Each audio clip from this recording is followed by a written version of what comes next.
সুপ্রিয় দর্শক, আসসালামু আলাইকুম। ধোনি আবার ক্যাপ্টেন, চেন্নাই আবার পুরানো ভালোবাসা ফিরে আসছে। চেন্নাই সুপার কিংসের ড্রেসিং রুম, ঋতুরাজ কোনো চেপে ধরে বসে আছেন, মুখে এমন অভিব্যক্তি যেন কেউ তার প্রিয় মোবাইলটা টয়লেটে ফেলে দিয়েছে। এমন সময় দূর থেকে ধীরে ধীরে এগিয়ে আসছেন একজন পুরাতন যোদ্ধা।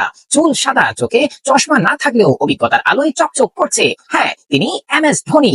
ধোনি বলছেন, আমি আসছি আবার। ব্যাকগ্রাউন্ডে বাজছে বাহুবলী রিটার্নস এর থিম মিউজিক। ঋতুরাজ বললেন, ভাই কোনো এটা একটু ব্যথা দিচ্ছে। ধোনি চোখ বন্ধ করে একটু হাসলেন, যেন বললেন, চিন্তা কিসের, আমি তো আছি, চেন্নাইয়ের লিজেন্ডারি রোলিং ক্যাপ্টেন। এইদিকে মাইক হাসি বললেন, আমরা তো আশাবাদী ঋতু খেলবে, কিন্তু না খেললেও চিন্তার কিছু নেই, ধোনি তো উইকেটের পেছনেই থাকে, একটু সামনে এলেই তো ক্যাপ্টেন্সি। মানে বুঝলেন, ধোনির জন্য ক্যাপ্টেন হওয়াটা এখন কফির মগ হাতে তুলে নেওয়ার মতো, যখন দরকার তখনই হাতে তুলে নেন।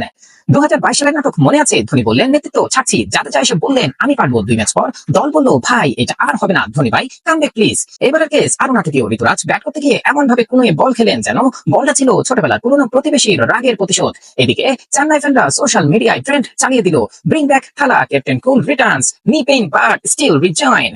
ধোনির নেতৃত্বে 235 ম্যাচ, 142 জয়। এটা শুনলে রোম থেকে সিজার উঠে এসে বলতো, ভাই তুই তো আসল লিজেন্ড।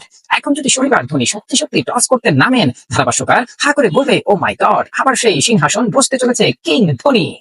এটা আর খেলা না ভাই, পুরাই বলিউড ব্লকবাস্টার। নাম দেওয়া যায় ধোনি 3, দ্য রিটার্ন অফ থালা। সবশেষে বলা যায়, চেন্নাই দল মানে শুধু ক্রিকেট না, এটা একটা পারিবারিক মিষ্টির দোকান, যেখানে ধোনি হচ্ছে সেই বড় ভাই যে মাঝে মাঝে বলে, আমি আর কিছুই করবো না, তবুও মা বাবা আত্মীয় স্বজন সবাই বলে, তুই না থাকলে দোকান চলে। সুপ্রিয় দর্শক, এই ধরনের মজা মজা খেলা সম্পর্কে আমাদের সঙ্গে থাকুন। ধন্যবাদ। আসসালামু আলাইকুম।